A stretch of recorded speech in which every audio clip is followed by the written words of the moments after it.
मैं जब आपकी बात सुनता ऐसा लगता है कि कोई धुरंधर था जो सारे माफियाओं की स्क्रिप्ट लिख रहा था मारे जाने की। कोई जेल में बीमारी से मर गया, कोई अस्पताल में पेशी में आया तो मर गया। पुलिस के ऊपर हाथ उठाने वाले या पुलिस पे करने वालों का जो हश्र। आप इशारा कर रहे हैं विकास दुबे। आज तक रेडियो पर एक्सक्लूसिव डॉक्यूमेंट्स है। तो ये अतीक अहमद अशरफ का खुलासा है जिसमें वो खुद कबूल रहा है कि पाकिस्तान से ड्रोन से पंजाब में वेपन आते थे। आपका फेलियर मानते हैं आपकी जिस तरह से अतीक और अशरफ को उन 3 लड़कों ने पुलिस कस्टडी में मार दिया? वैसी होनी नहीं चाहिए थी ये घटना, लेकिन जब ये आ जाते हैं मुख्तार की मौत पर, मार दिया गया, जेल में मरवाया गया, कोई कहता है स्लो पॉइजन दिया गया। रेल का ठेका, रोड का ठेका, टेलीफोन डिपार्टमेंट का ठेका, बिजली विभाग का ठेका, मछली का पट्टा, खनन का पट्टा, कोई भी चीज ऐसा नहीं था। ये गाड़ी कैसे पलटी थी कानपुर में? खैर मैं भी था, मेरे को रोका गया और रोकने के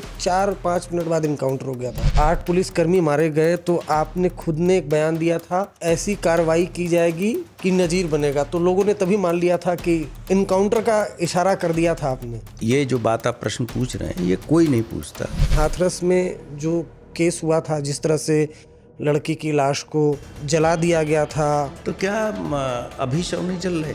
मजाक बना दिया था सिस्टम का इन लोगों ने। तो फिर हाँ, उस पर कोई सजा भी नहीं हुई। महाकुंभ में कई लोग मारे गए, इतना बड़ा आयोजन, ये कैसे हो गया? कुंभ के बाद एक आतंकी पकड़ा गया था।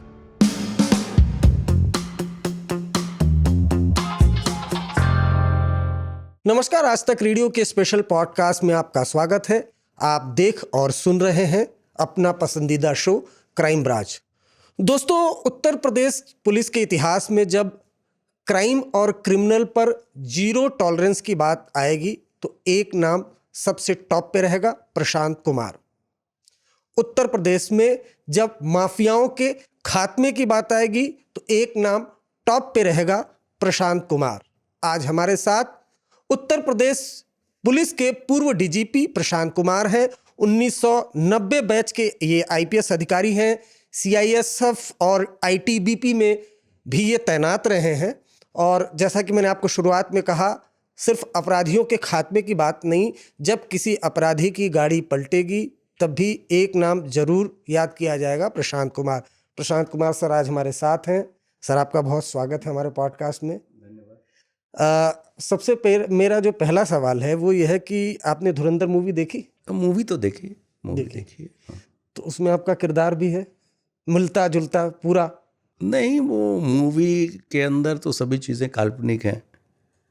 अब लोग अपने हिसाबों से उसको इंटरप्रेट कर रहे हैं, लेकिन निर्माता ने खुद ही दिखाया है कि सभी चीज़ें काल्पनिक हैं। तो मैं उन सब चीज़ों को बहुत ज़्यादा सीरियसली नहीं लेता। आपने सीरियस नहीं लिया, लेकिन मैंने खुद ने और लोगों ने सीरियस लिया, क्योंकि उसमें ना अतीक के बारे में बताया गया है। और अतीक अहमद आप ही के जब आप थे उस पोजीशन में, तब उसके बेटे असद का इनकाउंटर हुआ था और अतीक भी मारा गया था। और फिल्म जरूर काल्पनिक है, लेकिन इस तरह की जो कहानियां हैं उसमें जो किरदार मारे गए हैं, चाहे जहूर मिस्त्री हो, आतंकी IC-814 वाला जो पाकिस्तान में मारा गया था और लिटरली 2022 में मारा गया था, और जो कैरेक्टर है वो एकदम मुझे भी आप ही की तरह, सब कुछ आप ही की तरह। तो इसलिए हम ये सवाल पूछ रहे हैं कि क्या रियल लाइफ में भी कोई ऐसा अजय सान्याल आपको मिला था अतीक के बारे में जानने के लिए? नहीं, ऐसे ये सब मैंने आपको पहले ही बताया कि फिल्म की चीज़ें जो वास्तविकता है उससे बहुत ही परे हैं। उसका वास्तविक चीज़ों से कुछ लेना देना नहीं है।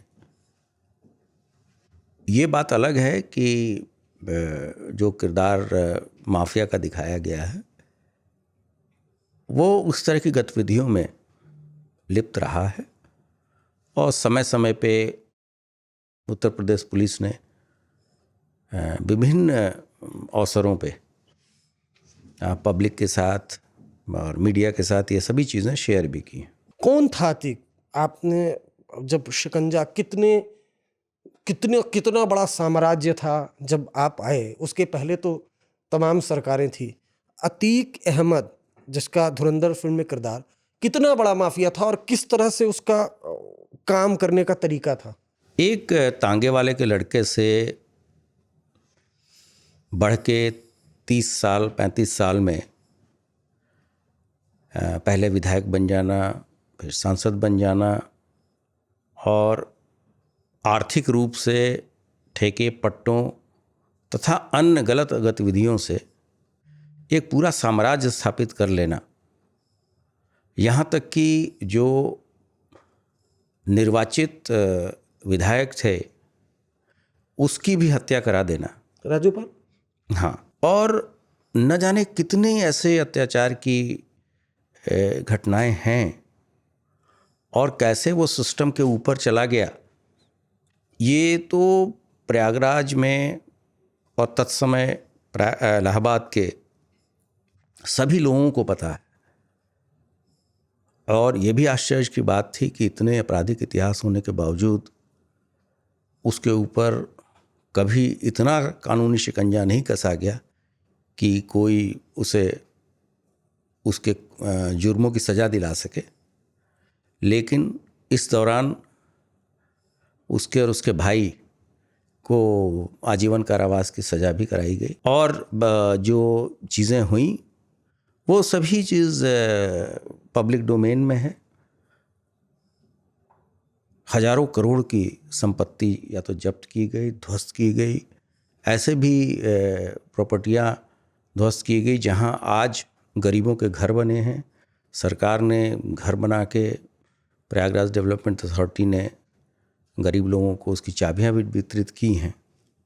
तो ये दर्शाता है कि प्रयागराज शहर के बीच सरकारी ज़मीनों पर कब्जा करके और जहाँ सभी कुछ है, पुलिस भी है, प्रशासन भी है, ऑनरेबल हाई कोर्ट भी है, और वहाँ पे इस तरह की चीज़ें, अराजकता की स्थिति करना एक बहुत बड़ा शासन प्रशासन पे प्रश्न चिन्ह था। और वर्तमान पिछले 9 सालों में इन सभी चीज़ों को समाप्त भी किया गया, कानूनी कार्रवाई भी की गई, सज़ा भी दिलाई गई। मेरा एक सवाल है सर कि जैसा आपने बताया कि पुलिस भी थी, हाई कोर्ट भी था, सारा सिस्टम था, उसके बाद भी अतीक अहमद, अशरफ अहमद का जो साम्राज्य है वो फलता फूलता रहा।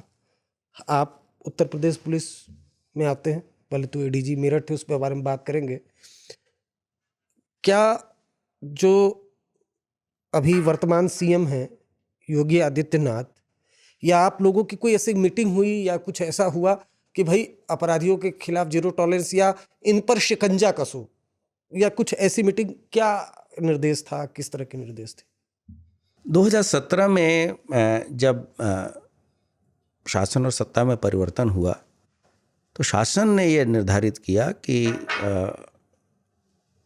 अपराध और अपराधियों के प्रति जीरो टॉलरेंस की नीति सरकार की रहेगी और सभी तरह के माफियाओं को, उनका माफिया राज ख़त्म करना है, उनके आर्थिक साम्राज्य को ख़त्म करना है और उनको कानून के दायरे में लाके और सज़ा दिलानी है। तो एंटी माफिया टास्क फोर्स का गठन हुआ, उसमें माफियाओं का चिन्हीकरण किया गया, विभिन्न वर्ग के माफिया बनाए गए जो आपराधिक हैं, ठेकेदार हैं, वन माफिया हैं, खनन माफिया हैं, शिक्षा माफिया हैं, सभी तरह के माफियाओं का चिन्हीकरण किया गया। अच्छा। और उसके बाद से कुछ जो चुनिंदा महत्वपूर्ण लगभग 68 ऐसे माफिया थे, 68 हाँ, जिनके पूरा गैंग चार्ट बना के, उनके गुर्गों की लिस्ट बना के और पूरा सिजरा बना के कि भाई इन्होंने कौन से क्राइम कब किया था, उसका क्या स्टेटस है, एक सिस्टमेटिक तरीके से कार्रवाई कराएगी। जो भी एविडेंसेस मौजूद थे, जो गवाह पहले हॉस्टाइल हो गए थे, उनको जो विटनेस सिक्योरिटी स्कीम है जो सर्वोच्च न्यायालय के आदेश से दी जाती है किसी भी अहम गवाह को, महत्वपूर्ण केस के गवाह को, वो सभी चीज़ें दी गई। और हमारे अंदर जो विभाग के अंदर, जैसे हमारे जो प्रोसिक्यूटर होते हैं, उनको प्रॉपरली ब्रीफ किया गया, एविडेंसेस सही से इकट्ठा किए गए और उसके इतने अच्छे परिणाम निकले कि उन 68 माफिया और इनके गुर्गों में से लगभग 100 से अधिक लोगों को सज़ा दिला दी गई और सभी महत्वपूर्ण माफिया जो कि एक्टिव थे उन पे प्रॉपर तरीके से कार्रवाई की गई और वो आज भी जेल के सलाखों के पीछे हैं। ये आप शिकंजा कस रहे थे और इसी शिकंजा कसने के दौरान कई वारदातें भी होती चली गई। भाई अब आप अतीक पे नकेल कस रहे थे तो अचानक से उमेश पाल हत्याकांड हो गया। तो आप उस वक्त कहाँ थे जब आपको ये जानकारी मिली और कितना बड़ा सेटबैक और चैलेंज था उमेश पाल का मर्डर? नहीं, उमेश पाल एक महत्वपूर्ण केस में गवाह था और वो उसको पुलिस की सुरक्षा भी थी। वो हॉस्टाइल नहीं हो रहा था, इस कारण से ये घटना कराई गई। और जब हम लोगों ने बाद में चीज़ों को एनालाइज किया तो पता चला कि ये दोनों भाई जेल में रहते हुए इसकी प्लानिंग की और अशरफ से मिलने सारे जो अपराधी जिन्होंने उमेश पाल की हत्या की, जिसको टीवी पे भी दिखाया गया, वो जेल में मिलने भी गए, सभी योजना बनाई गई। तो उसके बाद से जब ये पूरा प्रकरण अनर्थ हुआ, मतलब कि खुलासा हुआ, तो इस केस में ही इन दोनों को पुलिस कस्टडी रिमांड पे भी लिया गया और उस दौरान पूछताछ के अंदर और भी बहुत सारी सूचनाएं ऐसी मिली जिसके बारे में उत्तर प्रदेश पुलिस पहले से भी बता रही थी, जैसे वेपन के स्मगलिंग का मामला, टेररिस्ट ऑर्गेनाइजेशन के साथ संबंध होना, इत्यादि इत्यादि। हाँ, अब मैं सबसे पहले मैं अपनी स्क्रीन पर आपको वो दिखाऊंगा और ये आज तक रेडियो पर एक्सक्लूसिव डॉक्यूमेंट्स है जिसमें अतीक और अशरफ का खुद का कबूलनामा है, क्योंकि धुरंधर मूवी आई और उसमें जो अतीक अहमद के बारे में बताया गया, उसके बाद तरह तरह की बातें सोशल मीडिया पर चलाई गई। तो ये अतीक अहमद अशरफ का खुलासा है जिसमें वो खुद कबूल रहा है कि पाकिस्तान से ड्रोन से पंजाब में वेपन आते थे। उसके अलावा अपने जो कनेक्शन है, जो संबंध है, वो पाकिस्तानी खुफिया एजेंसी ISI और लश्कर तोयबा से हैं, उसके उस संबंधों का भी कबूलनामा उसने किया है। तो ये डॉक्यूमेंट्स आप देख लीजिए। और मेरा सवाल इसी पर है, क्योंकि जहाँ तक मुझे याद है, क्योंकि मैं उस वक्त प्रयागराज में था, इसके घर से कुछ कारतूस भी मिले थे जो पाकिस्तान ऑर्डिनेंस फैक्ट्री के थे, जहाँ तक मेरी जानकारी है। सही है? हाँ, ये तो सभी चीज़ें ऑन रिकॉर्ड हैं और इसी आधार पे ही पुलिस कस्टडी रिमांड भी मिली थी कि इतने अत्याधुनिक हथियार कहाँ से आए। और उस समय कुछ लोगों ने उत्तर प्रदेश पुलिस के दावों पे डाउट भी किया था, लेकिन कुंभ के बाद एक आतंकी पकड़ा गया था।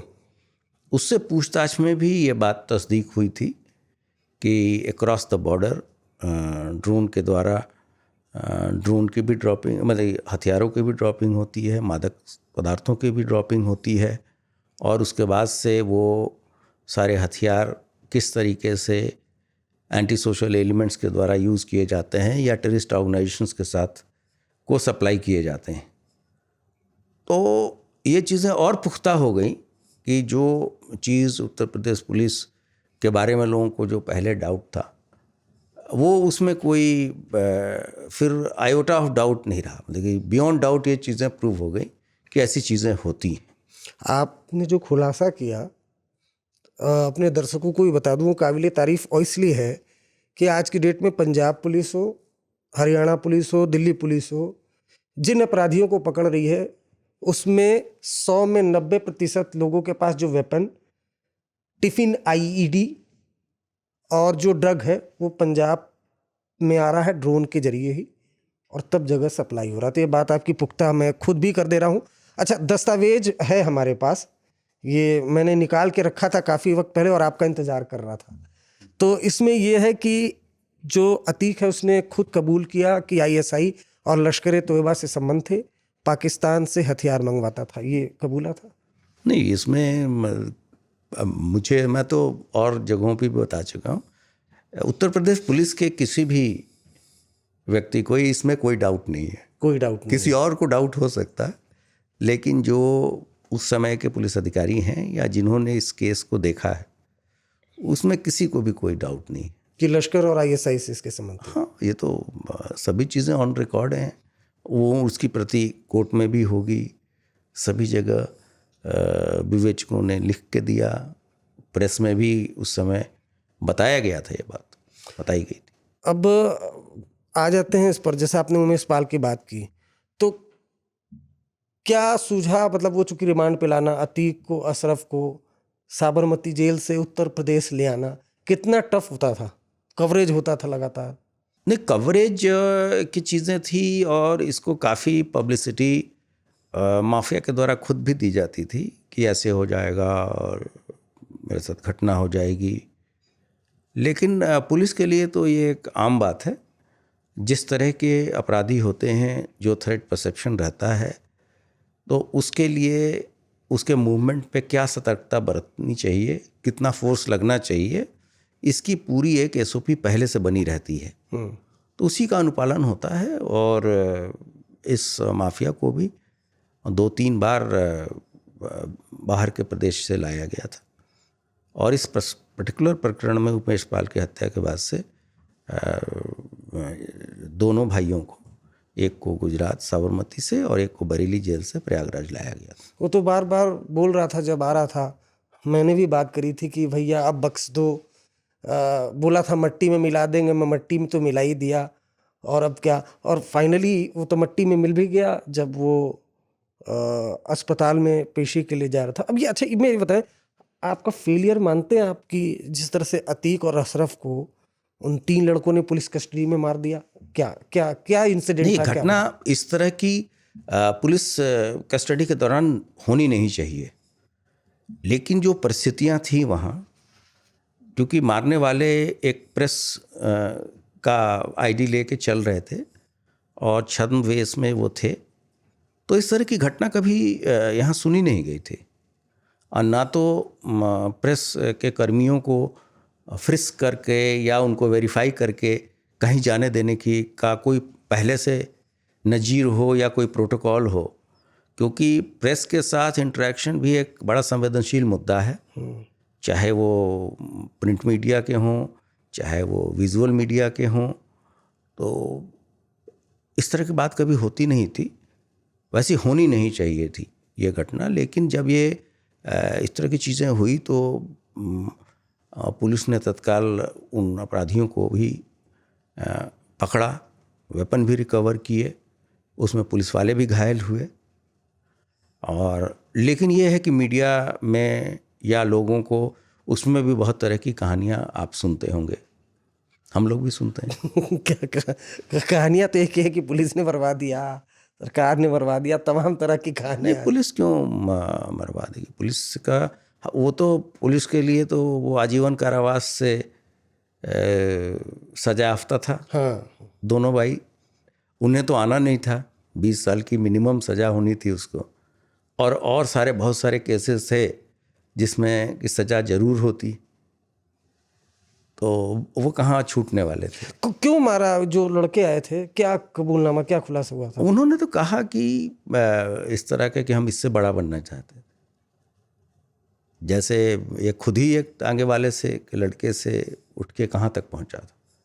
तो अपराधियों का इसी तरह से है कि वो तलवार की धार पे चलने वाली बात है कि वो उसी तरीके से जीते हैं, उसी तरीके से मरते हैं। जहाँ तक पुलिस का सवाल है, मैंने बताया कि इस तरह की घटना होनी नहीं चाहिए। अच्छा, उसमें एक बड़ा चलता है कि अशरफ बोलता है असल बात है कि गुड्डू मुस्लिम, उसके बाद जो है उसको गोली लग जाती है। ये गुड्डू मुस्लिम क्या है, क्या किरदार था और कितना क्लोज था ये अतीक, क्या है किरदार? नहीं, गुड्डू मुस्लिम भी एक शातिर अपराधी पहले से ही रहा है और इस गैंग के साथ मिलके अनेकों वारदात उसने किए हैं और पहले वो जेल भी गया है और वर्तमान में उस पर इनाम भी है, अच्छा खासा इनाम है और फरार है। और पुलिस के हत्थे कभी न कभी तो वो चढ़ेगा। चढ़ेगा। अब इस अतीक अशरफ की मौत से पहले आते हैं, एक इनकाउंटर हुआ था अतीक के बेटे असद का। वो इनकाउंटर कैसे हो गया, उस पर भी सवाल उठे थे। ऑल्दो वो खबर मैंने ही प्रयागराज में ब्रेक की थी कि वो इनकाउंटर में मारा गया। कैसे इनकाउंटर हुआ था असद का, और कैसे ये जानकारी मिली थी आप लोगों को कि असद यहाँ पर है? क्या हुआ था उसके बारे में विस्तार से नहीं, बताइए। असद तो वांछित चल ही रहा था उमेश पाल की हत्या में, और इसके फुटेज भी हाँ, आपने देखे हाँ, होंगे। CCTV footage. वो ये भी नहीं कि कोई कहानी मनगढ़ंत हो, सभी ने देखा था, उस पर इनाम भी था। और ये सूचना अवश्य थी कि ये उसी दौरान इस माफिया का मूवमेंट साबरमती से था, तो ये अटैक करके पुलिस कॉन्वॉय पे उसको छुड़ा सकता है। अच्छा। तो उसके लिए जब इंटेलिजेंस इनपुट मिला और जब सटीक सूचना मिली, तो झांसी के पास हॉट चेज हुआ था और उसमें ये घटना घटी थी और ये मारा गया था। आपने एक और गैंग वाले के साथ, मतलब वहाँ चेज हुआ था उसी रूट पर जिस रूट पे अतीक। हाँ, ये तो उस समय सभी को बताया भी गया था। उस समय पुलिस ने बताया था, ये बातें बताई गई। एक बात और बताऊँ, मैं कई पुलिस वालों से, अधिकारियों से सुना भी, असद का जब इनकाउंटर हुआ था उसके बाद अतीक और अशरफ क्या थाने में बैठकर ये बोलते थे कि हम बदला लेंगे, हम देख लेंगे, क्योंकि थे दुर्दांत, कभी इस तरह की बातें? आज बताइए, कुछ तो वो बोल रहा था। नहीं, अब ये इस तरह के सुनी सुनाई बातें पे मेरा बोलना उचित नहीं है। लोग कहते थे ये बात, और सजा होना और उसका मरना भी एक मनोवैज्ञानिक रूप से एक बहुत बड़ा उनके टूटने का, उससे बहुत हताश भी थे, क्योंकि अब उन्हें ऐसा लगता था कि सचमुच में जो लिटरल मीन्स में मिट्टे में मिलने की बात है कि हमारा साम्राज्य ख़त्म हो गया और हम सजायाफ्ता भी हो गए, तो वो जो स्टेटमेंट का रियल मतलब भी यही था कि इनके आर्थिक साम्राज्य को और इनको कानूनी रूप से हम समाप्त करेंगे। मतलब आपका ये कहना है कि उनको ये रियलाइज़ हो गया था कि हम मट्टी में मिल गए? ये तो मतलब भी यही था कि आप इनको इतनी बार, चूँकि ये सज़ा नहीं पा रहे हैं, कानूनी तरीके से डील करिए कि इनको सज़ा दिलाइए, इनके जितनी भी गलत गतिविधियां हैं उसको ख़त्म करिए, इनके गुर्गों को पकड़िए, उसको भी सज़ा दिलाइए। तो इस तरह से चीज़ें हुई, तो वो भी एक बहुत बड़ा इनके मनोवैज्ञानिक दबाव इन पे इसका था। आप चीफ थे, पुलिस चीफ थे। असद के इनकाउंटर के बाद अतीक और अशरफ को बार बार ले जाया जा रहा था, तो असद के इनकाउंटर के बाद चूंकि वहाँ पर ये चर्चा चल रही थी, आपके पुलिसकर्मी या कोई इंटेल आ रहा था कि ये क्या क्या बोल रहे हैं? मतलब उस वक्त ये रियलाइज़ तो हो गया था कि इन लोग को हुआ था, जैसा आपने कहा कि भाई साम्राज्य हमारा ख़त्म हो गया, लेकिन ये कुछ बोलते थे कि बदला लेंगे या ऐसा कुछ? मैं दोबारा पूछ रहा हूँ। नहीं, इस तरह की चीज़ें तो सोशल मीडिया से और उससे आती थी, लेकिन मेरा बोलना उस पर, चूँकि हमारे पास, मेरे सामने खुद ऐसी कोई बात नहीं हुई, तो रेट्रोस्पेक्ट में पीछे से बोलना ये उचित नहीं है। चलिए, अभी एक आखिरी सवाल अतीक को लेकर पूछ लेते हैं। शाइस्ता जो उसकी पत्नी है, उसकी कितनी इन्वॉल्वमेंट थी इस पूरे उमेश पाल हत्याकांड में और इस गैंग को चलाने में, और फिलहाल वो कहाँ पर है? उसकी मिली भगत इस तरह से थी कि जब ये दोनों भाई जेल में थे तो मर्डर करने वालों को सब तरीके से हेल्प करना, और चूँकि वो अतीक की वाइफ थी, उस कारण से उसे सभी चीज़ों की जानकारी थी। मतलब वो उस पूरे, और अभी भी वो पुलिस रिकॉर्ड में वांछित है और पुलिस लगातार उसे ढूंढ रही। अतीक का लगभग कितना साम्राज्य उत्तर प्रदेश पुलिस ने ध्वस्त किया या कब्जे में लिया? और कितने हजारों करोड़, 12,000 करोड़ की संपत्ति लगभग जब्त या ध्वस्त की गई है। 1200 करोड़, 12,000, मतलब 1200 करोड़, 1200 करोड़ की इतना बड़ा साम्राज्य उसने पुलिस की नाक के नीचे। और ये वो तो पुलिस के नाक के नीचे, वो तो रेलवे का भी बहुत बड़ा ठेकेदार था, रेलवे के स्क्रैप की डीलिंग करता था, और प्रयागराज और उसके आसपास कोई भी लैंड डीलिंग या कोई भी भवन ऐसा नहीं था जो कि अगर वो चाहे और उसकी इच्छा के विरुद्ध कोई कार्रवाई हो जाए। अच्छा, एक मैं कहानी और सुनता हूँ कि हाई कोर्ट के कई जजों ने उस पर सुनवाई से इनकार कर दिया था क्या? ये तो आपके किसी पत्रकार बंधु ने ही इस पे एक पूरा सीरियल किया था, हमने भी देखा था। वो भी रिकॉर्ड पे होगा कि किसने किसने रिक्यूज़ किया नहीं किया। सर, मैं एक चीज़ जानना चाहता हूँ, ये पूर्वांचल माफियाज पे हमने काफ़ी पॉडकास्ट किए, कई अधिकारी हमने बुलाया, अरुण कुमार ये वगैरह। ये कुछ माफिया होते हैं, उठते हैं, इनकाउंटर हो जाता है, जैसे सी प्रकाश शुक्ला। ये अतीक, अशरफ, मुख्तार, ये लोग इतने बड़े कैसे बन गए? क्या सिस्टम का फेलियर या पॉलिटिकल साठगांठ, किस तरह से इस तरह के माफिया आ जाते हैं? अब इनकी बात नहीं करें, इस तरह के माफिया का जन्म कैसे हो जाता है? नहीं, इनका तो पहले राजनीतिक संरक्षण होता है, फिर ये खुद राजनीतिक बन जाते हैं, खुद राजनीति करने लगते हैं। तो कहते हैं ना कि राजनीति का अपराधीकरण और फिर अपराधियों का राजनीतिकरण, ये दोनों चीज़ें साथ साथ चलती रहती हैं और व्यवस्था को इस तरीके से मैनिपुलेट करते हैं। और हमारी सोसाइटी विभिन्न कारणों से विभाजित है, उसका फ़ायदा भी उठाते हैं कि कभी इस कारण से हमें परेशान किया जा रहा है, कभी दूसरे कारण से मुझे परेशान किया जा रहा है, कभी शासन की मजबूरियां रहती होंगी। लेकिन माफियाओं और अपराधियों के प्रति कार्रवाई अगर होनी है तो शासन का जो विल पावर है और इकबाल है वो इतना बुलंद होना चाहिए कि इनके द्वारा किए जाने वाले जो प्रयास हैं या जो प्रेशर्स होते हैं उसको वो सिस्टम रोक पाए और अपराधियों को, अधिकारियों को खुली छूट दे कि वो कानूनी तरीके से कार्रवाई करें। मेरा एक सवाल है, अब उसके बाद दूसरे सब्जेक्ट पर मैं जाऊंगा। जब ये मारा गया, अतीक और अशरफ को मारा लड़कों ने, तो योगी आदित्यनाथ ने आपको सम्मान किया, बुलाया, तो इस तरह के जब कांड हो जाते, क्या कोई बातचीत, कोई दिशा निर्देश क्या बोलते थे? नहीं, कोई ऐसे वो अगर कोई बड़ी घटना होती है तो शासन सभी संबंधित लोग जो रहते हैं उसकी बैठक होती है, असेसमेंट होता है कि इसका कोई फॉल आउट ना हो, कोई ऐसी घटना ना हो कि उसके कारण और कोई बड़ी घटना हो जाए, और कैसे क्राइसिस मैनेजमेंट हो। तो जो संबंधित लोग की मीटिंग होती है और उस हिसाब से पुलिस का व्यवस्थापन भी किया जाता है।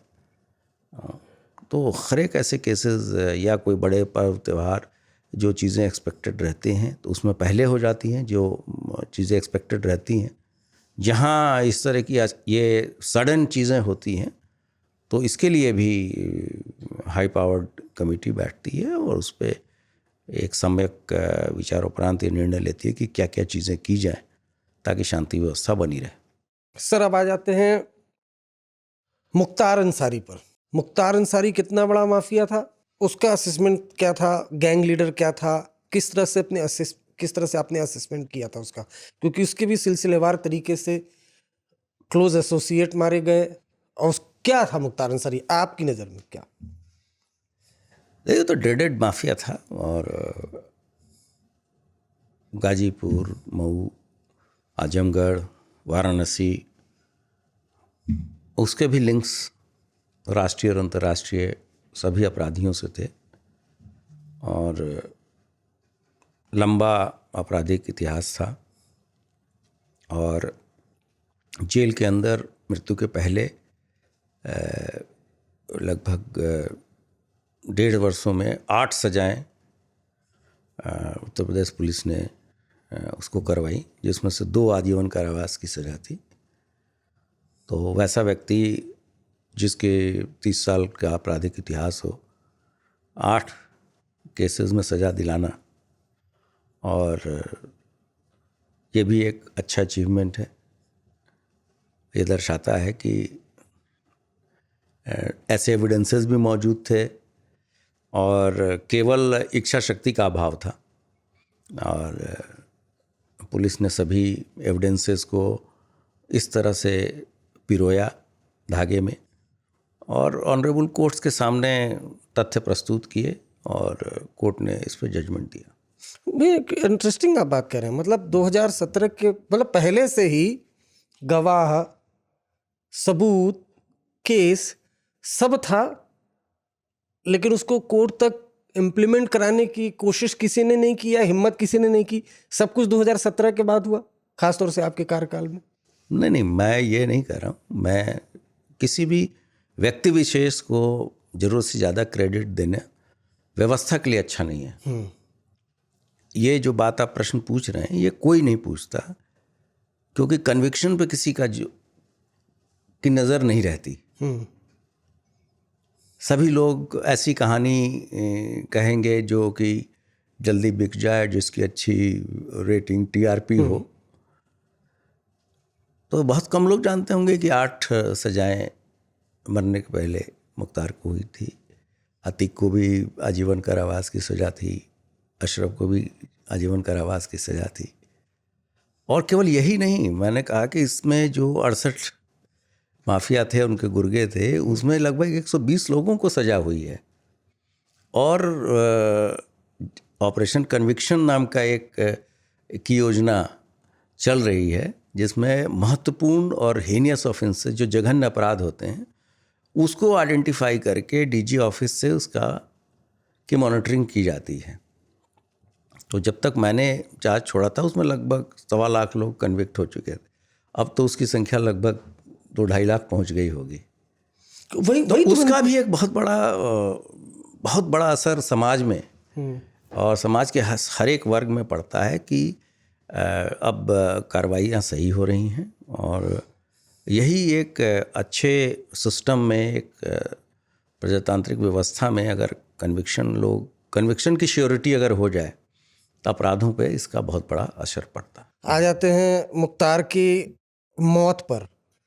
परिवार के लोग, बहुत से लोग सवाल उठाते हैं कि उसको मार दिया गया, जेल में मरवाया गया, कोई कहता है स्लो पॉइजन दिया गया। आप क्या मानते हैं?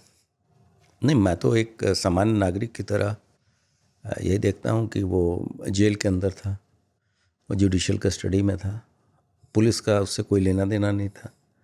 जेल के अंदर जो घटना हुई उसकी सारी जो वैधानिक कार्रवाई थी वो उस समय जेल प्रशासन ने कराया, जैसे कि पोस्टमार्टम है, पैनल ऑफ डॉक्टर्स हैं, वीडियोग्राफी है।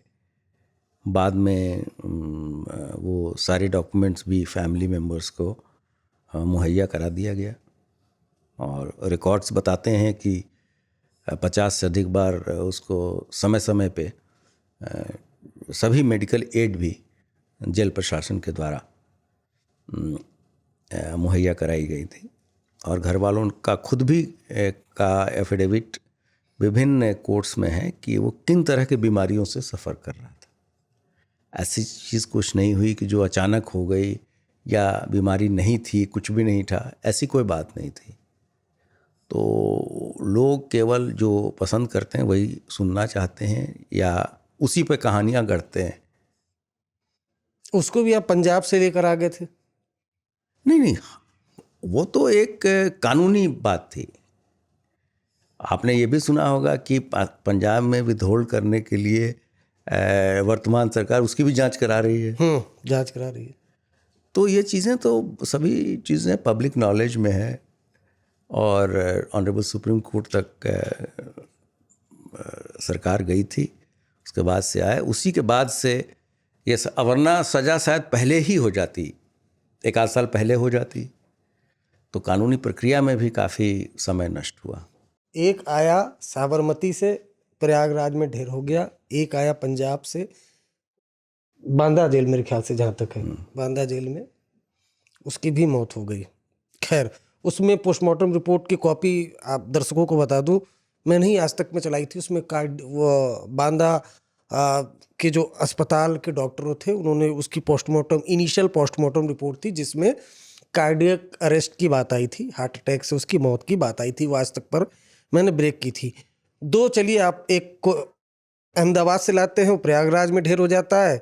मुख्तार जो है उसमें ढेर हो जाता है। उसकी संपत्ति के बारे में बताएंगे, मुख्तार की कितनी संपत्तियां रही होंगी, कैसे हाँ हाँ, वो तो ऑन रिकॉर्ड है। अगर आप, मेरे पास वैसे मौखिक तो याद नहीं है, हजारों करोड़? लेकिन उसकी भी कम से कम 700-800 करोड़ की संपत्ति तो होगी जरूर, जो जब्त की गई। उनके गुर्गे पकड़े गए, असलाह बहुत सारे थे जिसको कैंसिल कराया गया, और जो उस क्षेत्र में कोई भी रेल का ठेका, रोड का ठेका, टेलीफोन डिपार्टमेंट का ठेका, बिजली विभाग का ठेका, मछली का पट्टा, खनन का पट्टा, कोई भी चीज़ ऐसा नहीं था जो बिना उस इशारे से हो। तो इन सब चीज़ों पे भी लगाम लगाई गई। हर चीज़ पे उसका अधिकार है। जी। अच्छा, मैं ये एक और चीज़ जब ये पूछना चाहता हूँ, मुख्तार से अलग हटके, ये गाड़ी कैसे पलटी थी कानपुर में? खैर मैं भी था, मतलब मेरे ख्याल से मेरे को रोका गया और रोकने के 4-5 मिनट बाद इनकाउंटर हो गया था। बारिश भी काफ़ी ज़्यादा हो रही थी। गाड़ी कैसे पलटी थी विकास? तो आप खुद ही बता रहे हैं कि बारिश हो रही थी। यही उस समय बात आई थी कि बारिश का सीज़न नहीं था। बारिश का सीज़न नहीं था। बारिश होने लगी और पशुओं को बचाने के चक्कर में गाड़ी पलटी थी। उसके बाद क्या हुआ? उसके बाद से तो सभी चीज़ें आपको पता है। पूरे प्रकरण की न्यायिक जांच हुई सुप्रीम कोर्ट के रिटायर्ड जस्टिस के द्वारा, और उसमें दो हाई कोर्ट के रिटायर्ड चीफ जस्टिस भी रहे। कोई ऐसी चीज़ नहीं आई जिससे कि कोई दोषारोपण किसी विभाग, मतलब पुलिस विभाग पे डायरेक्ट किया जाए। उन्होंने कमियां जरूर इंगित की कि विभाग में, सिस्टम में क्या कमी है, तो उसके कैसे उसको सही किया जाए। कुछ तात्कालिक सुधार की आवश्यकता थी, कुछ मिडिल लेवल की थी, कुछ लॉन्ग टर्म सुधार की आवश्यकता है। वो सभी चीज़ें सरकार कर रही है धीरे धीरे। वो बिकरू कांड को लेकर भी सिस्टम पर किया होगा ना? बिकरू कांड कितना बड़ा सेटबैक था, क्या हुआ था, कहाँ थे? बिकरू कांड जैसी घटनाएं तो कम सुनने को मिलती हैं, और इसमें हमारे 8 साथी भी शहीद हुए, और जिसमें एक डिप्टी एसपी रैंक का अधिकारी भी थे, और बहुत बड़ा सेटबैक था विभाग के लिए भी। वेपन भी लूटे गए, और उसके बाद से सारे वेपन रिकवर कराए गए। कुछ उसमें जो महत्वपूर्ण लोग थे वो ऑपरेशनल में मारे भी गए, गिरफ्तारियां भी हुई। जो विभागीय मिलीभगत थी वो लोग अभी भी जेल की सज़ा काट रहे हैं, और जो हमारे शहीद साथी थे उनके परिवारीजन में जो लोग इच्छुक थे उनको सरकारी नौकरियां भी दी गई। कंपनसेट भी सरकार ने आर्थिक रूप से किया, लेकिन बहुत बड़ा लॉस विभाग के लिए था। और हम लोगों ने अपने पुलिस में जब तक था, पुलिस लाइफ में इस तरह की घटना उत्तर प्रदेश के लिए नहीं सुनी थी। बड़ा कांड था। आप, मतलब मैं आपको व्यक्तिगत ये आपसे पूछ रहा हूँ, आप कहाँ थे उस वक्त, कैसे जानकारी मिली, क्या भरोसा कर पाए, क्या था, कैसे? हाँ, वो तो मैं एडीजी लॉ एंड ऑर्डर था, और रात में लगभग 2-2:30 बजे ये सूचना एसएसपी, उस समय कमिश्नरेट नहीं था, एसएसपी ने सूचना दी कि इस तरह की घटना। उन लोगों को भी जो प्रारंभिक सूचनाएं आ रही थी, शुरुआती इसमें ये पता चला कि मृतकों की संख्या कम है। फिर धीरे धीरे चीज़ें हुई। तत्कालिक रूप से सभी अधिकारी मौके पे भेजे गए, और जो भी कानूनी प्रक्रिया हम हो सकती थी हम लोगों ने तत्काल बहुत ही अल्प समय में कोशिश की कि सभी चीज़ें हो जाएं, जैसे कि वेपन की रिकवरी हो जाए, और इतने जवान हमारे शहीद हुए थे उनकी भी जो लीगल फॉर्मेलिटीज़ है उसको पूरा किया जाए, परिवारों को ढाढ़स बढ़ाया जाए। विभाग के मुखिया तत्कालीन डीजी भी वहाँ गए, और बाद में जो माननीय मुख्यमंत्री जी भी वहाँ मौके पे गए। सबसे परिवारीजन से देखा, खुद मौके पे जाकर देखा किस तरह से की घटना हुई। उसके बाद की जो घटना थी, आप खुद वहाँ मौके पे थे, आपने खुद देखा होगा कि किस तरह के से बहुत ही एक अल्प अवधि में पुलिस ने रिकवरी भी की और वेपन भी रिकवर किया, कुछ लोग मारे भी गए। और विभाग के लिए कुल मिला के एक बहुत ही हिला देने वाली एक घटना थी, हृदय विदारक घटना थी। ऐसा नहीं होता है। ऐसा नहीं होता। और विकास दुबे क्या था वो, उसके बारे में वो भी सिस्टम से जैसे अतीक बन गया यूपी पुलिस की नाक के नीचे और सिस्टम की नाक के नीचे मुख्तार बन गया, विकास वो दुबे भी ऐसे। मैंने आपको इतना बताया कि माफ करिएगा, इतनी हिम्मत किसी अपराधी में कैसे हो जाए कि 8-8 पुलिस वालों को मार दिया। यानी भाई थाने के अंदर भी एक दर्जा प्राप्त मंत्री की हत्या उसके द्वारा की गई थी। और उसके बाद भी बाहर घूम रहा था। मजाक बना दिया था सिस्टम का इन लोगों ने। तो फिर हाँ, उस पर कोई सजा भी नहीं हुई।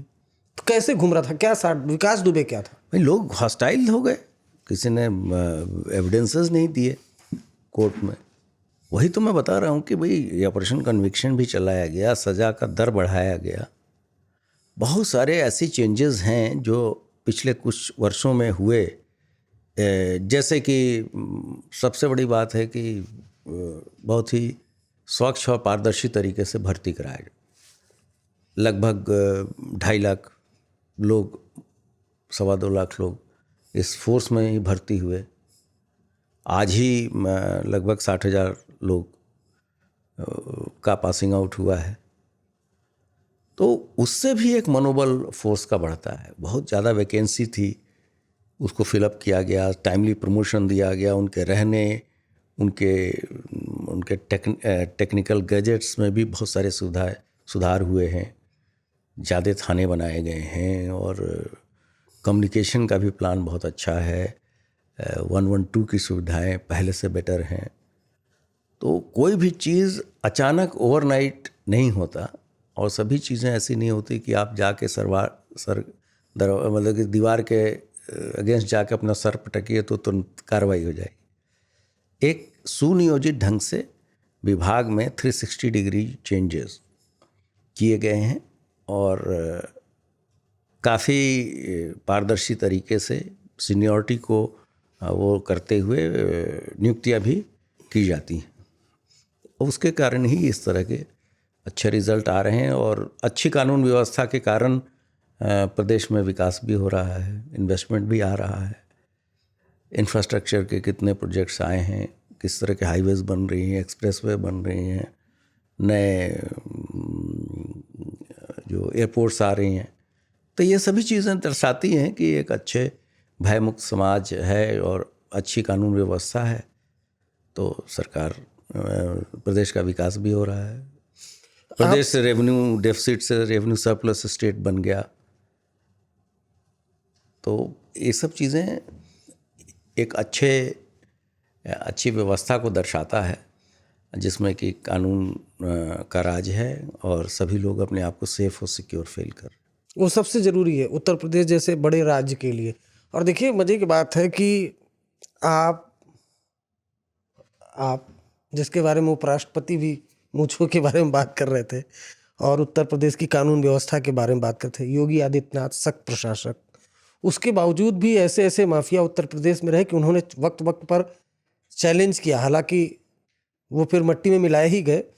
चैलेंज किया जिसमें बिकरू और एक बयान, चूँकि हमारे प्रोड्यूसर उन्होंने निकाला है आपका एक बयान कि जब 8 पुलिसकर्मी मारे गए तो आपने खुद ने एक बयान दिया था कि ऐसी कार्रवाई की जाएगी कि नज़ीर बनेगा। तो लोगों ने तभी मान लिया था कि इनकाउंटर का इशारा कर दिया था आपने। नहीं, देखिए ये तो जैसे अगर विधानसभा की पटल पे ये कहा गया कि हम मिट्टी में मिला देंगे तो उसका क्या मतलब था वो मैंने आपको बताया।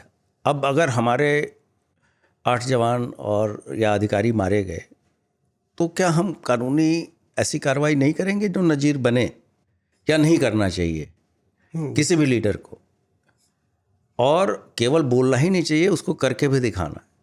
इस दौरान अगर कोई ऐसी चीज़ें, देखिए ऑपरेशनल चीज़ें जो होती है ना, वो पूरे जो इकोसिस्टम उसका बहुत छोटा सा एक पार्ट है। तो मीडिया के हिसाब से या लोग केवल उस छोटे से पोर्शन को देखते हैं और बड़े चीज़ों को नहीं देखते। मैंने प्रयास किया है कि आपको मैं पूरा एक ओवरव्यू दूं सभी चीज़ों का, क्या क्या क्यों इस तरह के रिजल्ट हैं। ऐसा नहीं है कि व्यक्ति विशेष और कोई व्यक्ति आया और वो इस तरह से करके चला गया। व्यक्ति का असर हो सकता है, लेकिन सिस्टम का असर ज़्यादा होता है। अगर अच्छा सिस्टम है तो उससे बहुत अच्छा है। और जिसको जो दूरदर्शी व्यवस्था या शासन की अगर दूरदर्शी नीति होती है, वो इस चीज़ों को फोर्स ही करता है कि हम क्या हमारे प्रदेश का डेवलपमेंट क्यों नहीं हो रहा, उसमें क्या क्या चीज़ें बाधक हैं। तो ये कानून व्यवस्था हो गई, कुछ पॉलिसीज़ भी होती हैं जो इन्वेस्टमेंट फ्रेंडली नहीं रहती। तो वो भी एक बड़ा डायनामिक प्रोसेस है कि उस समय समय पे जो चीज़ों को रेड टेपिज्म से आगे निकालती हैं कि वो तत्कालिक चेंज करते रहते हैं पॉलिसी में, जिससे कि हमारे यहाँ ज़्यादा लोग आकर्षित हों। मैं एक चीज़ भूल गया था मुख्तार वाले में। आप लखनऊ में आपके दफ्तर के आसपास भी संजीव जीवा का कोर्ट में ही उसको मार दिया अपराधियों ने। आप उसके बाद खुद मौके पहुंचे हुए थे। ये क्या था? कभी कोर्ट में मार दे रहे हैं, कभी उधर सड़क में मार दे रहे हैं। ये इस चीज़ से भी कोर्ट के अंदर या जेल के अंदर कोई ऐसी चीज़ नहीं है जो कि केवल उत्तर प्रदेश में ही हो गई। हाँ, जेल में मुकीम काला को मार दिया। आप तो सभी जगह की चीज़ों को कवर करते हैं और आपके चैनल पे हम लोग देखते रहते हैं। क्या ये घटना सभी जगह नहीं होती? दिल्ली में हुई थी। तो ऐसा नहीं है कि यही है। और कोई भी अगर बड़ी घटना होती है, जबकि कोर्ट में सुरक्षा की भी व्यवस्था थी, तो ये तो देखने का फर्ज बनता है कि क्यों ऐसी घटना हो गई, तो व्यवस्था में क्या कमी थी। वहाँ भी ऐसा था कि जो मारने वाला वकील के ड्रेस में था। संजीव जीवा माफिया था ना वो भी? हाँ, शूटर था, लेकिन जिसने भी उसको मारा वो भी वकील के भेष में आया था। तो वहाँ भी जैसे कोर्ट में हाई कोर्ट और सुप्रीम कोर्ट के आदेश से सुरक्षा लगी रहती है, लेकिन उसकी चेकिंग को लेके हमेशा विवाद रहता है कि माननीय अधिवक्तागण नहीं चाहते कि उनकी फ्रिस्किंग हो। वो समझते हैं कि वो उनकी गरिमा के अनुकूल नहीं है। और उसमें जैसे मान लिया कि मैंने पहले बताया कि अगर हर एक मीडिया के बंधु को और प्रेस को अगर आप चेक करने लगिए तो ये अपने आप में एक बहुत बड़ा बखेड़ा पैदा लेगा। इसी पे लोग चलाने के साथ देखिए ऐसे नहीं करने दे रहे हैं, प्रेस पे वो है रिस्ट्रिक्शन लगा रहे हैं। तो ये चीज़ें व्यवहारिक जो ग्राउंड लेवल पे इम्प्लीमेंटेशन में दिक्कतें होती हैं वो देखने गया था। और खैर वैसे तो वो अपराधी शातिर था ही, और किसी भी व्यक्ति को जहाँ ऐसे किया जाता है तो इसके पीछे कोई किसी को भी नहीं मार देता, लेकिन वो व्यक्ति भी भागने नहीं पाया, उसको पुलिस ने तत्काल पकड़ा और वो भी अभी जेल में है, कार्रवाई चल रही है। ऐसा लगता है ना कि मैं जब आपकी बात सुनता ऐसा लगता है कि कोई धुरंधर था उत्तर प्रदेश पुलिस में या उत्तर प्रदेश में, जो सारे माफियाओं की स्क्रिप्ट लिख रहा था मारे जाने की। कोई जेल में बीमारी से मर गया, कोई अस्पताल में पेशी में आया तो मर गया। खैर, अब आ जाते हैं मुकीम काला, एक मतलब ऐसा माफिया जिस शामली कैराना का, जिसने ऐसा आतंक फैलाया कि वहाँ ऐसा आरोप लगता है, ऐसी रिपोर्ट कई जगह है कि वहाँ से हिंदू पलायन कर गए। मैंने भी कई बार जाके ग्राउंड रिपोर्ट की। मैं आपसे पूछ नहीं रहा हूँ, ये आपको बता रहा हूँ, पूछूंगा क्या वो बता रहा हूँ कि एक मुकीम कला अपराधी शामली कैराना का और सड़कों बाजारों पे लोगों को गोलियां मारता था, वो जेल में मारा गया। वो क्या कैसे मार दिया गया? मैंने तो आपको बताया कि वो तो इनमेट्स ही मारते हैं ना।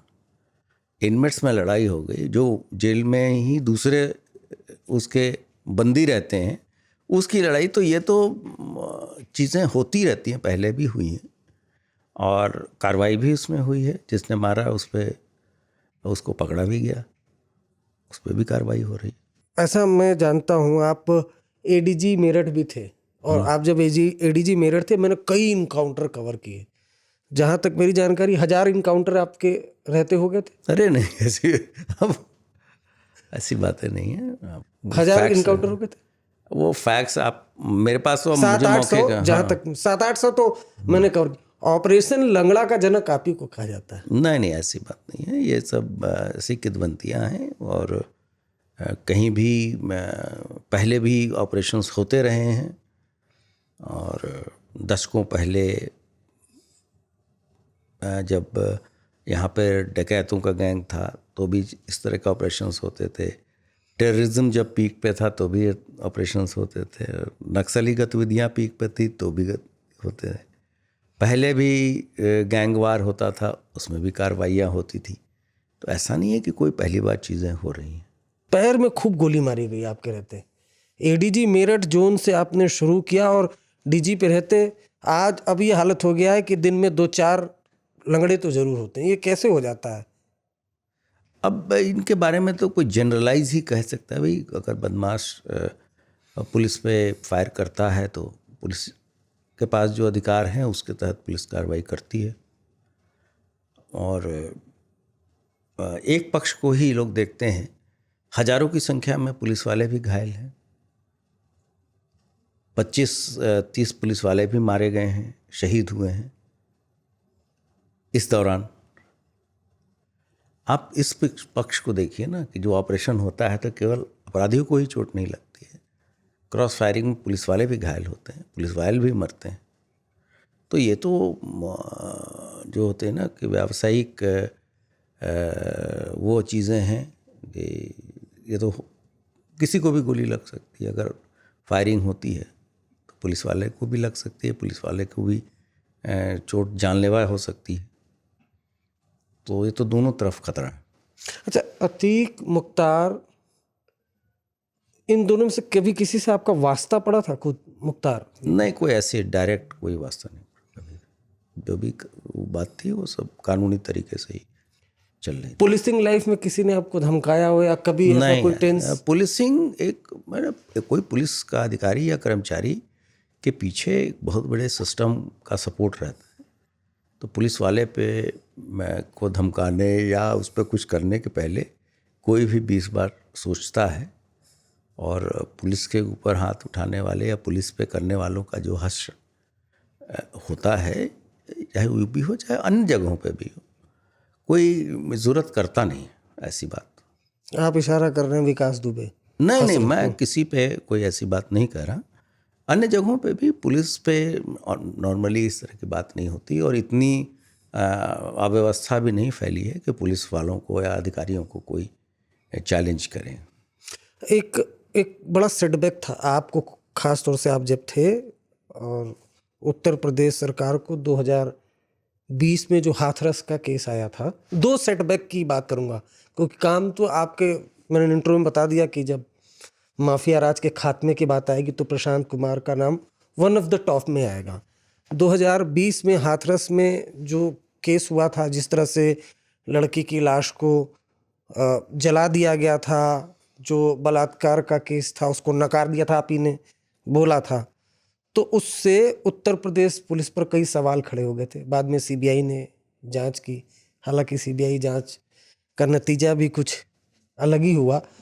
तो वो क्या था, कितना बड़ा सेटबैक मानते थे?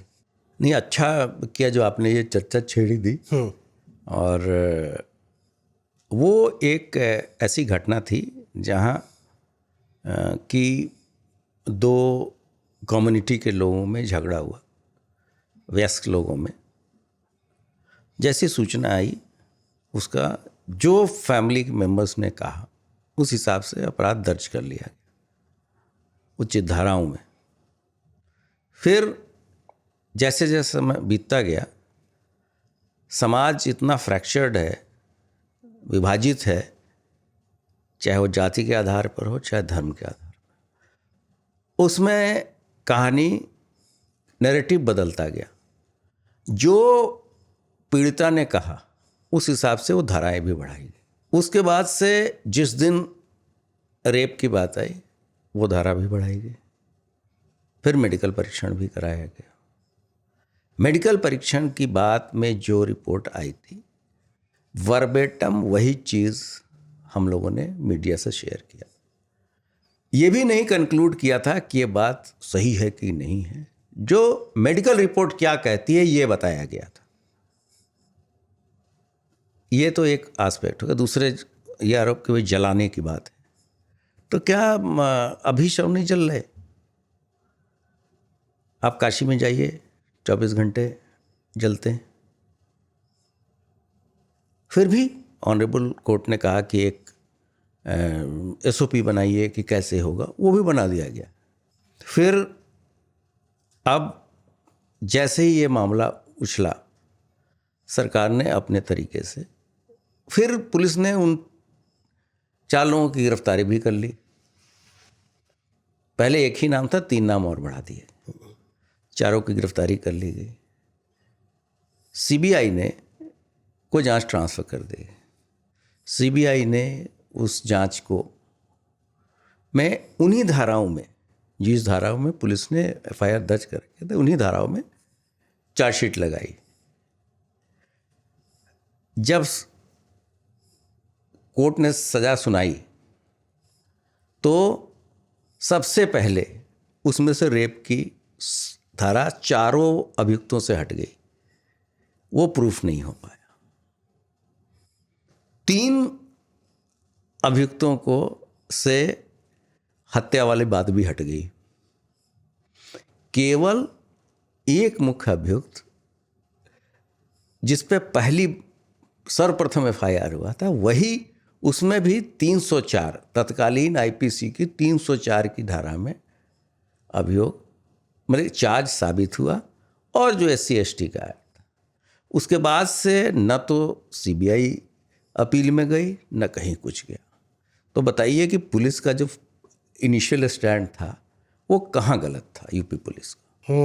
मैं आपसे पूछता। नहीं, बिल्कुल गैर इरादतन हत्या, हाँ, एक को लगा केवल। हाँ, और जो SC/ST का है उसके अलावा सभी धाराएं वो हट गई, रेप की बात नहीं थी। तो अगर केवल सही बात को कहना या एक मेडिकल रिपोर्ट को पढ़ना भी जुर्म है तो ठीक है, तो कोर्ट में प्रूव हो जाता। और अगर कोर्ट गलत था, अपील में कोई चली जाती संस्था, वहाँ भी कोई नहीं गया। अच्छा, आपकी पुलिस अधिकारी तो कि ऐसा होता है क्या कि कई केसेस ऐसे आते हैं जिसमें अलग अलग तरह से सोशल मीडिया पर स्ट्रॉन्ग बना दिया जाता है? नहीं, मैंने कहा ना कि उसमें फिर वेस्टेड इंटरेस्ट रहते हैं। क्यों स्थानीय अधिकारियों ने कोई डिसीजन लिया, उसके पहले क्या इंटेलिजेंस का इनपुट था, क्या था, क्या लोगों की बातें थी, क्या इनपुट आ रहे थे आप लोगों ने उस दौरान? ऐसी बातें थी कि मैसिव हिंसा होगी, ये भी हो सकता है कि रेल की पटरियाँ उखाड़ दी जाए, आगजनी कर दी जाए, ये तमाम तरह की चीज़ें थी। ये सभी ऑनरेबल कोर्ट्स में भी बताए गए। इस तरह के इनपुट्स आए तभी उस दौरान कुछ PFI के लोगों को भी अरेस्ट किया था। हाँ, अगर वो भी गलत, 2.5 साल तक जेल में रहा। सभी चीजें, क्या पुलिस के पास इतना पावर है? उसके पास टूल किट की बरामदगी नहीं हुई। अगर निर्दोष था तो हो सकता था कि जिला पुलिस हाई कोर्ट से रिलीफ मिल जाता। 2.5 साल तक जो PFI का सो कॉल्ड व्यक्ति था तो उसको तत्काल छोड़ देना चाहिए था। तो कुछ तो ऐसे तथ्य रहे होंगे, कोई तो बात है जिससे कि 2.5 लाख लोगों को पनिशमेंट हुआ। एक और आता है, ये तो ठीक है, अल्टीमेटली उस वक्त आप पर अटैक जरूर हुआ, लेकिन बाद में चलिए अब अंततः अदालत ने आपको नहीं, वो जब ये चीज़ें मैं जब मैं था तभी डिसीजन भी आ गया था। ये भी बड़ा सौभाग्य की बात है कि जो चीज़ हो वो अल्प समय में चीज़ें क्लियर भी हो जाए, तो कोर्ट के द्वारा तो उसमें निर्णय आ अच्छा, चुका उस दौरान तो आप पर काफ़ी अटैक किया गया? नहीं, ये तो अब पब्लिक लाइफ में तो क्रिटिसिज्म होता है और इस तरह की चीज़ें होती हैं, लेकिन अगर आपकी मेंसरिया नहीं है, आपकी कोई वैसी नीयत नहीं है, बदनीयती नहीं है, तो अल्टीमेटली जो सही चीज़ है वही प्रिवेल करती है। एक और सेटबैक था, महाकुंभ में कई लोग मारे गए, इतना बड़ा आयोजन, ये कैसे हो गया? नहीं, वो घटना भी नहीं होनी चाहिए थी और काफ़ी बड़ी व्यवस्था थी और संख्या के मामले में भी उसको बढ़ा चढ़ा के प्रस्तुत किया गया और 2 फेजेस में जिला प्रशासन ने उसमें नंबर्स भी बताए और क्योंकि इन सभी को सरकारी अनुदान भी दिया और मुझे लगता है कि आज के ज़माने में अगर कोई व्यक्ति नहीं मिल रहा है तो प्रशासन या किसी के बस का नहीं है कि वो लोग चीज़ों को छुपा ले। तो जो सही नाम थे, जो सही संख्या थी, वो जिला प्रशासन के द्वारा सभी को बताई गई और ये था कि बहुत ही क्षणिक ये घटना हुई और जो कंटीजेंसी हम लोगों ने तैयार की थी कि अगर ऐसी बात होगी तो हम कैसे इवैक्यूएशन करेंगे, उन सभी चीज़ों ने काम किया। जैसे ग्रीन कॉरिडोर था, एम्बुलेंस था, सभी चीज़ें निकालने में। तो वो चीज़ तो थी कि हमने जो व्यवस्था की थी वो काम की, लेकिन घटना अगर नहीं होती तो ज़्यादा बेटर था। तो ये आपके कार्यकाल में जाते जाते इसका रहा? नहीं, मुझे भी इसका अफसोस है कि मैं उस दिन नहीं था वहाँ पे। अगर मैं रहता तो मुझे शायद संतुष्टि हो जाती कि मेरे रहने के बावजूद ये चीज़ें हो गई। हो सकता था कि मैं रहता तो भी ये चीज़ें हो जाती, लेकिन मुझे इस चीज़ का मलाल रहता है कि मुझे मौके पे रहना चाहिए। अब मेरा एक आखिरी सवाल है कि बतौर एडीजी लॉ एंड ऑर्डर रहते हुए, डीजीपी रहते हुए और चूंकि उत्तर प्रदेश के जो मुख्यमंत्री हैं, कहा यह जाता है कि वर्दी के दम पर सत्ता चलाते हैं, मतलब कानून व्यवस्था का राज। एक वोट बैंक, वोट मिलने का सबसे बड़ा माना जाता है कि पुलिस चुस्त है, दुरुस्त है। तो योगी आदित्यनाथ जो सीएम हैं, उनका डीजीपी से किस तरह का इंटरेक्शन होता है? क्या दिन भर में कई बार क्या फोकस उनका क्राइम ही रहता है? कहाँ क्राइम हुआ, क्या नहीं हुआ, किस तरह से वो हैंडल करते हैं पुलिस वालों को? आपसे क्या डे टू डे की बातचीत होती थी? कितने, मतलब क्या गाजियाबाद या कोई छोटे बड़े हर क्राइम पर उनकी नज़र होती? किस तरह से वो करते हैं काम करने का तरीका, लंबे वक्त तक चूंकि आपने काम किया? हाँ, हैंड्स ऑन प्रशासक हैं और टफ एडमिनिस्ट्रेटर हैं तथा वो बार बार चीज़ों में इंटरफेयर नहीं करते। दूरदर्शी व्यक्ति हैं और उनका एक अपना विज़न है और उसका ब्लूप्रिंट रहता है कि ये चीज़ें ऐसे होनी हैं। जैसे कोई भी महत्वपूर्ण त्यौहार आते हैं तो उसके पहले ही सभी फील्ड अफसरों के साथ वीसी करके बताना। अगर उन्होंने ये डिसाइड किया कि हमारी सारी परीक्षाएं नकल विहीन और पारदर्शी तरीके से होंगी तो सभी मेजर परीक्षाओं के पहले वीसी करके फील्ड के अधिकारियों के साथ रहना। और कभी कोई घटना, दुर्घटना अगर होती है तो उस पर तत्काल रिएक्ट करना। उसके लिए फिर समय और कि साहब लेट हो रहा है, सवेरे हो रहा है, इस तरह की कोई बात नहीं।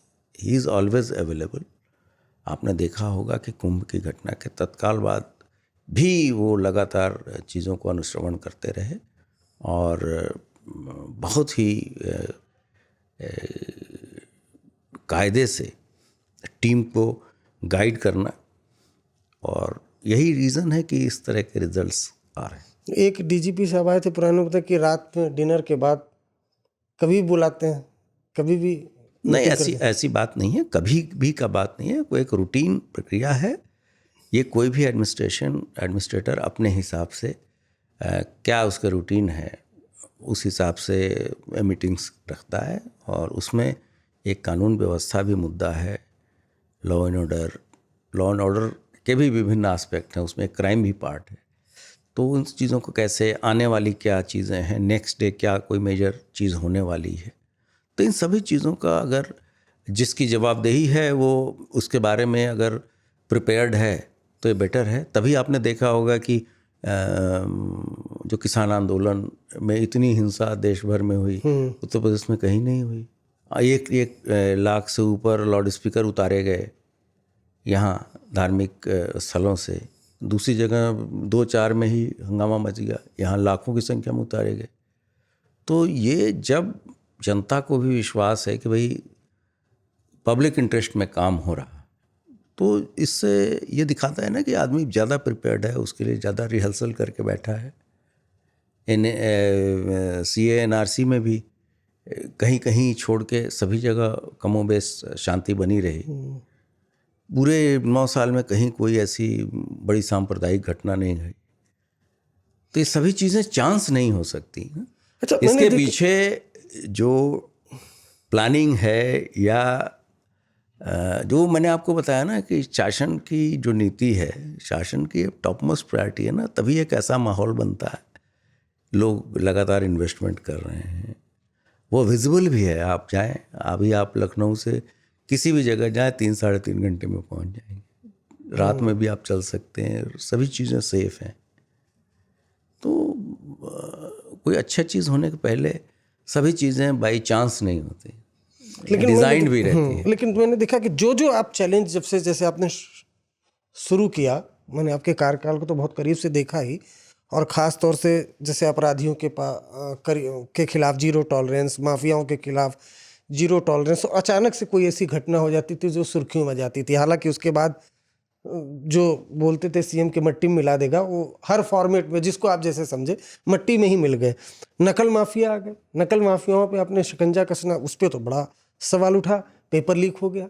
नहीं, हम लोगों ने तो पूरे देश की जो सबसे बड़ी पुलिस की भर्ती है वो भी ट्रांसपेरेंट तरीके से कराई। आज ही उसका पासिंग आउट उन बच्चों का हो भी गया, लगभग 57,000 बच्चे।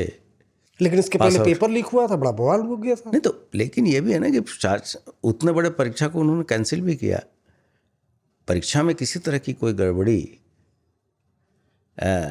टॉलरेट नहीं होती शासन में, और वही कारण है कि सभी विभागों की परीक्षा अब टेक्नोलॉजी का समावेश करते हुए बहुत ही ट्रांसपेरेंट तरीके से कराई जा रही है।